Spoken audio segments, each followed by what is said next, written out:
ஓம் ஸ்ரீ குருபியோ நமக. ஓம் ஸ்ரீ மகா பெரியவா சரணம். ஜனவரி 20 சனிக்கிழமை, தை கிருத்திகை.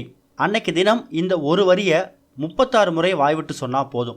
நீங்கள் கேட்டது எதுவாக இருந்தாலும் கண்டிப்பாக உங்களுக்கு கிடைக்கும். முருகப்பெருமான் உங்களோட கோரிக்கையை நிறைவேற்றி வைப்பார். தை கிருத்திகை விரதம் அப்படிங்கிறது முருகப்பெருமானுக்கு ரொம்ப ரொம்ப உகந்த ஒரு விரதம்.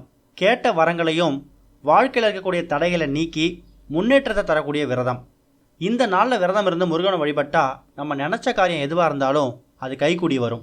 தை மாதத்தில் வரக்கூடிய தைப்பூசம் மாதிரியே தை கிருத்திகையும் ரொம்ப விசேஷம்.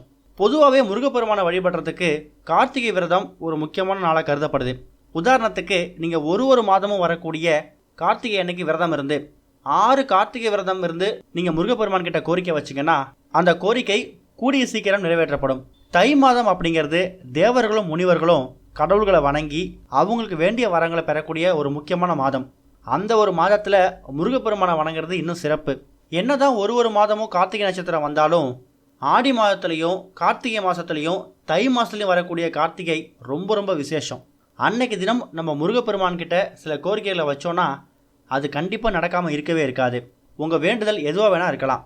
குழந்தை வரம் கேட்குறவங்க எப்படி சஷ்டி விரதம் இருக்காங்களோ அதே மாதிரி தை கிருத்திகையில் விரதம் இருக்கலாம். பதவி உயர்வு கிடைக்கணும், நல்ல வேலை கிடைக்கணும், நல்ல உத்தியோகம் கிடைக்கணும், திருமண வரணும் அமையணும் அப்படின்னு நினைக்கிறவங்களும் தை கிருத்திகையில் முருகனுக்கு விரதம் இருக்கலாம்.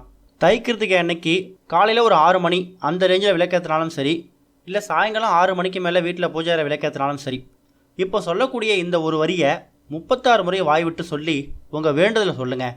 கண்டிப்பாக முருகப்பெருமான் உங்களோட கோரிக்கையை ஏற்றுக்கிட்டு கூடிய சீக்கிரம் அதை நடத்தி வைப்பார். அது என்ன மந்திரம் அப்படின்னா, ஓம் சௌம் சரவண பவ ஸ்ரீம் க்ரீம் க்ளீம் க்ளௌம் சௌம் நமக. இந்த முருகப்பெருமானோட மந்திரத்தை தை கிருத்திகை அன்னைக்கு 36 முறை வாய்விட்டு சொல்லுங்கள். 36 முறை வாய்விட்டு சொல்லிவிட்டு அதுக்கப்புறம் உங்களோட கோரிக்கையை சொல்லுங்கள். நீங்கள் வேண்டிக்கிறது மூலயமா உங்கள் சிக்கல்கள் எல்லாத்தையும் அந்த சிங்காரவளன் தீர்த்து வைப்பார்.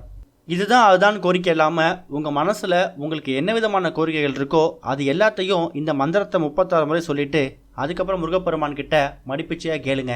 தை கிருத்திகை விரதம் அன்னைக்கு மறக்காமல் 36 முறை இந்த மந்திரத்தை சொல்லுங்கள். கண்டிப்பாக கூடிய சீக்கிரம் நீங்கள் நினச்ச காரியம் எதுவாக இருந்தாலும், நீங்கள் கேட்டது எதுவாக இருந்தாலும் அது கிடைக்கும்.